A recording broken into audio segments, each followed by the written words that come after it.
Inilah kayu dan pohon ajaib yang dipakai Nabi Nuh alaihissalam untuk membuat kapal raksasa. Kisah Nabi Nuh dan banjir bandang adalah salah satu cerita paling ikonik dalam Islam, sebuah pengingat akan keimanan yang teguh dan azab bagi kaum yang ingkar. Di balik kisah penyelamatan besar itu, terdapat mukjizat pembuatan sebuah kapal raksasa yang melibatkan bahan khusus dan kesabaran luar biasa. Dahulu, jenis kayu yang digunakan Nabi Nuh membuat kapal bukanlah kayu dari pohon biasa. Kisah ajaibnya bukan hanya pada jenis kayunya, melainkan pada proses mendapatkannya. Dalam beberapa riwayat disebutkan bahwa Nabi Nuh dahulu diperintahkan untuk menanam sendiri pohon-pohon tersebut.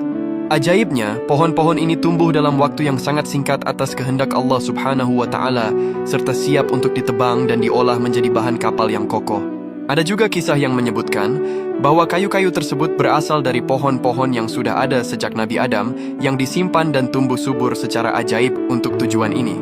Meskipun Al-Quran tidak merinci jenis kayu yang digunakan, sumber-sumber Islam dan tafsir menyebutkan bahwa kapal itu dibuat dari kayu gofir. Para ulama menafsirkan kayu ini mungkin merujuk pada jenis pohon tertentu seperti pinus, cedar, atau cemara yang dikenal kuat dan tahan air. Sedangkan menurut lembaga penelitian modern bernama Noah's Ark Ministries International, jenis kayu kapal Nabi Nuh itu mirip seperti kayu jati di Indonesia. Dalam penelitiannya mereka mengklaim telah menemukan sisa-sisa kapal di Gunung Judi di Turki. Sampel kayu yang difosilkan dari temuan tersebut diklaim cocok dengan karakteristik kayu jati yang banyak tumbuh di Indonesia. Dahulu Nabi Nuh membangun kapal ini di daratan, jauh dari lautan atau sungai. Lokasi persisnya tidak disebutkan secara pasti dalam Al-Quran, tetapi setelah air bah surut, kapal tersebut berlabuh di Gunung Judi yang diyakini berada di wilayah tenggara Turki saat ini, dekat perbatasan Suriah dan Irak. Pemilihan lokasi di daratan ini menjadi bahan ejekan kaumnya yang kafir. Mereka mengolok-olok Nabi Nuh dan pengikutnya. "Wahai Nuh, apakah kamu sudah gila?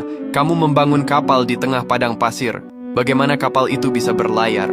Namun, Nabi Nuh tetap sabar dan melanjutkan perintah Allah, mengetahui bahwa pertanda banjir akan datang melalui mata air yang memancar dari bumi dan hujan lebat dari langit. Proses pembangunan kapal Nabi Nuh ini memakan waktu yang sangat lama, menguji kesabaran Nabi Nuh yang telah berdakwah selama ratusan tahun.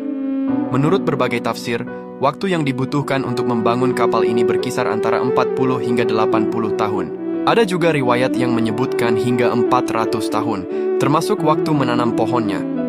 Durasi yang panjang ini menunjukkan betapa besar dan detailnya proyek tersebut. Mengenai ukurannya, panjang sekitar 300 hasta atau sekitar 135 hingga 150 meter. Lebar 50 hasta atau sekitar 22